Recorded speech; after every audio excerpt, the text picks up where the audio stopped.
आज हम एक अत्यंत महत्वपूर्ण वैज्ञानिक खोज के बारे में चर्चा करेंगे जो चिकित्सा जगत में क्रांति ला रही है।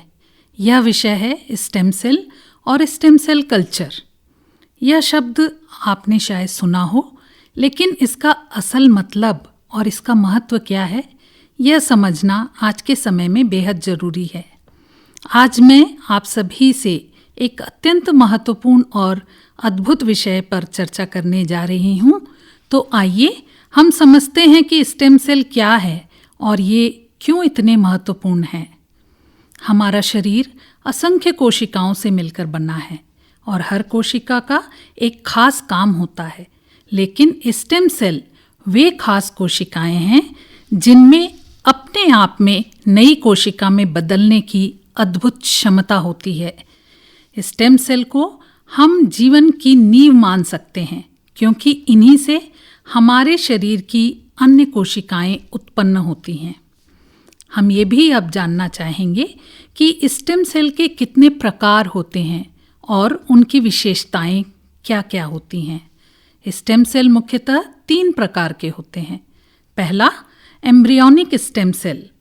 यह प्रारंभिक भ्रूण से प्राप्त की जाती हैं, जब भ्रूण कुछ ही दिनों का होता है।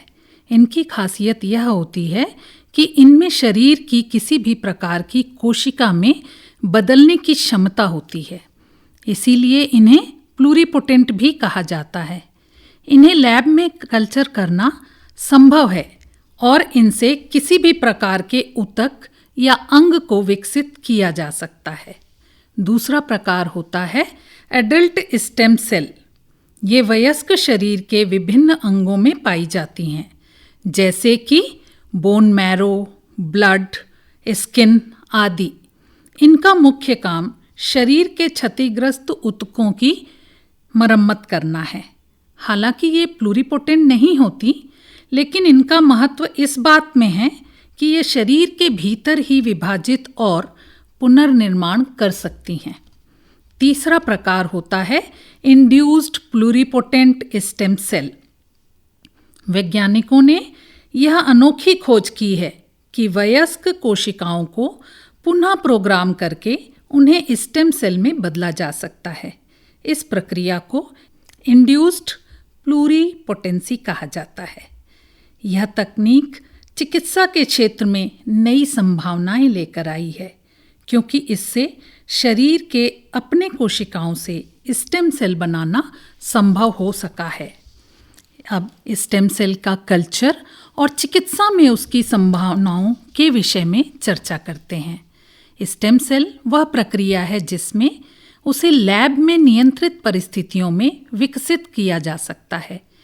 इस प्रक्रिया का महत्व इसलिए है क्योंकि इससे बड़ी मात्रा में स्टेम सेल प्राप्त किए जा सकते हैं, जिन्हें फिर विभिन्न चिकित्सा के प्रयोग में लाया जा सकता है। स्टेम सेल कल्चर के कुछ मुख्य चरण हैं। पहला, स्टेम सेल का संग्रहण। स्टेम सेल को शरीर से निकाला जाता है।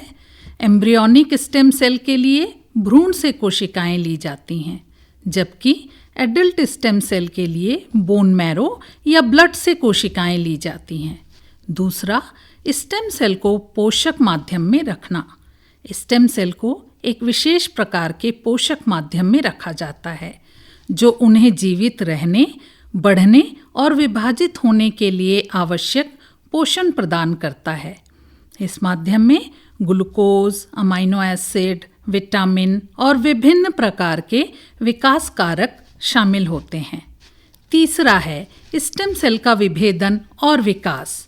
स्टेम सेल को एक नियंत्रित वातावरण में रखा जाता है, जहां तापमान, नमी और ऑक्सीजन का स्तर ध्यान से नियंत्रित किया जाता है। इस दौरान स्टेम सेल विभाजित होती हैं और संख्या में बढ़ती हैं। वैज्ञानिक स्टेम सेल को विभिन्न कारकों से प्रेरित कर सकते हैं, जिससे वे विभिन्न प्रकार की कोशिकाओं में विभाजित हो जाती है, जैसे तंत्रिका कोशिकाएं, हृदय कोशिकाएं और त्वचा की कोशिकाएं। स्टेम सेल कल्चर के अनुप्रयोग। स्टेम सेल कल्चर अत्यधिक महत्वपूर्ण है और इसके उपयोग बहुत ही अधिक मात्रा में चिकित्सा के क्षेत्र में किए जा रहे हैं, जैसे पुनर्योजी चिकित्सा। स्टेम सेल का उपयोग शरीर के क्षतिग्रस्त और बीमार अंगों को पुनः उत्पन्न करने के लिए किया जा सकता है, जैसे कि spinal cord injury, Parkinson disease, heart disease और डायबिटीज जैसे गंभीर बीमारियों का उपचार इनके द्वारा संभव हो सकता है। त्वचा जलने पर स्टेम सेल की सहायता से नई त्वचा उत्पन्न की जा सकती है। अगला है रोग मॉडलिंग या डिजीज मॉडलिंग। स्टेम सेल का उपयोग करके वैज्ञानिक किसी भी बीमारी के मॉडल को लैब में विकसित कर सकते हैं, जिससे उस बीमारी के कारण और उपचार को समझा जा सकता है। उदाहरण के लिए iPSCs का उपयोग करके वैज्ञानिक अल्जाइमर डिजीज, हार्ट डिजीज जैसी बीमारियों का अध्ययन कर सकते हैं। नई दवाओं का परीक्षण स्टेम सेल पर किया जा सकता है, जिससे यह पता लगाया जा सकता है कि वह दवा मानव कोशिकाओं पर किस प्रकार प्रभाव डालेगी। यह प्रक्रिया दवा विकास को तेज करती है और जानवरों पर परीक्षण की आवश्यकता को कम करती है। स्टेम सेल कल्चर की कुछ चुनौतियां भी हैं, जैसे संक्रमण का खतरा। स्टेम सेल को कल्चर करते समय संक्रमण का खतरा हमेशा बना रहता है, इसीलिए यह आवश्यक है कि प्रक्रिया पूरी तरह से स्वच्छ और नियंत्रित वातावरण में की जाए। आनुवांशिक स्थिरता। लंबे समय तक कल्चर में रखने से स्टेम सेल में आनुवांशिक उत्परिवर्तन हो सकते हैं, जिससे इनकी कार्यक्षमता प्रभावित हो सकती है। इसीलिए नियमित रूप से जांच करना आवश्यक होता है। विभेदन को नियंत्रित करना। स्टेम सेल को सही प्रकार की कोशिकाओं में विभाजित करना एक बड़ी चुनौती होती है। इस प्रक्रिया में किसी भी गलती से गलत प्रकार की कोशिकाएं उत्पन्न हो सकती हैं, जो उपयोगी नहीं होती हैं। आइए अब हम स्टेम सेल के नैतिक और सामाजिक प्रश्न पर बात करते हैं। स्टेम सेल के उपयोग के साथ साथ नैतिक और सामाजिक प्रश्न भी जुड़े हैं, विशेष रूप से एम्ब्रियोनिक स्टेम सेल के मामले में, क्योंकि इन्हें भ्रूण से निकाला जाता है। इसीलिए वैज्ञानिक और नीति निर्माताओं को यह सुनिश्चित करना होता है कि स्टेम सेल अनुसंधान नैतिकता के सभी मानकों का पालन करे। भविष्य में स्टेम सेल की संभावनाएं।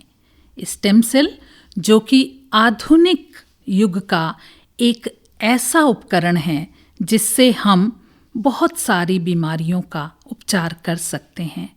स्टेम सेल का भविष्य बेहद उज्जवल है।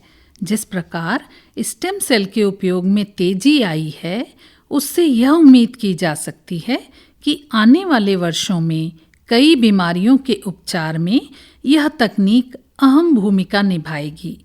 इसके साथ ही स्टेम सेल का उपयोग करके अंगों के प्रत्यारोपण, आनुवांशिक बीमारियों के उपचार और जीवन की गुणवत्ता के सुधार के लिए इनका उपयोग किया जा सकता है। मित्रों, यह था स्टेम सेल कल्चर और स्टेम सेल के बारे में एक विस्तृत चर्चा, एक विस्तृत परिचय। इस विज्ञान का क्षेत्र हमारी दुनिया में बड़े बदलाव ला सकता है।